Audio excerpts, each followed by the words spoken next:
बामणाला सुद्धा सुधारायचं नाही एवढ्या एवढं कोण बारीक पाहत. पंचांग मी माणसाचं सुद्धा एका मिनिटात सांगत असतो. उगाच भांडणाचं मूळ नको नाही तर प्रत्येकाचं सांगणार. यातल्या 10 बाया अशा आहेत का त्या स्वतःच्या भावाशी बोलत नाहीत. कबूल हा मला नाव सांगायला लावू नका.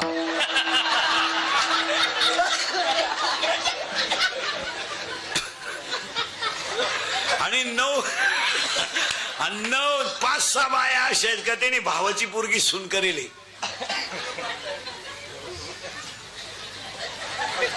बरं बाईला म्हणत पटकन उत्तर द्या. भावाची पोन तुम्ही सून करून आणली आधार व्हावा म्हणून का निराधार व्हावा म्हणून? आधार. जिनं आणली तिची मुलाखत घ्या. त्वान झोडाय माणूस मिळाला तिला. त्वान झोडा तिला जर विचारलं ना धाकट्याचं लगीन करते का? नको नको. थोरल्यानंच एवढी जिरावली तर धाकटी काय? कधी ध्यानात ठेवायचं महिला मंडळ. भावाची पोरगी करायचं शक्यतो टाळावा. काही झालं तर तो भाऊ आहे. उद्या नवीन नाही तो नवीन आपला भाऊ आहे.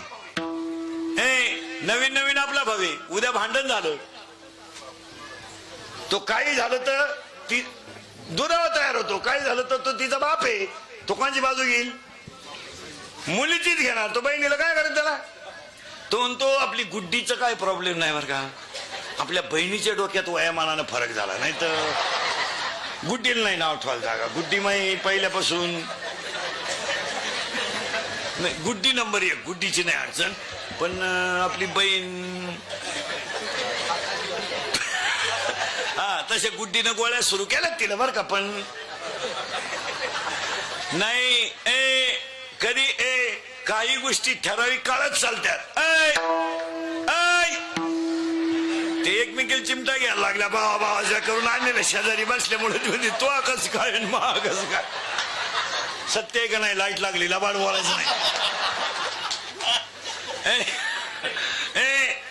काही झालं ना काही गोष्टीला काळ असतो महाराज. तेवढा काळ गेला ना. एक वाक्य समका बसलेली माणसं स्वार्थ बाजूला केला तर जगात कोणीच पंच नाही.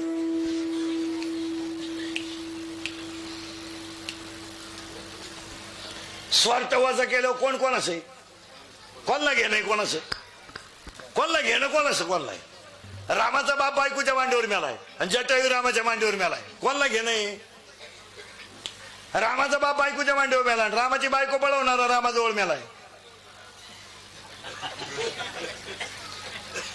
काय घेऊन बसले तुम्ही?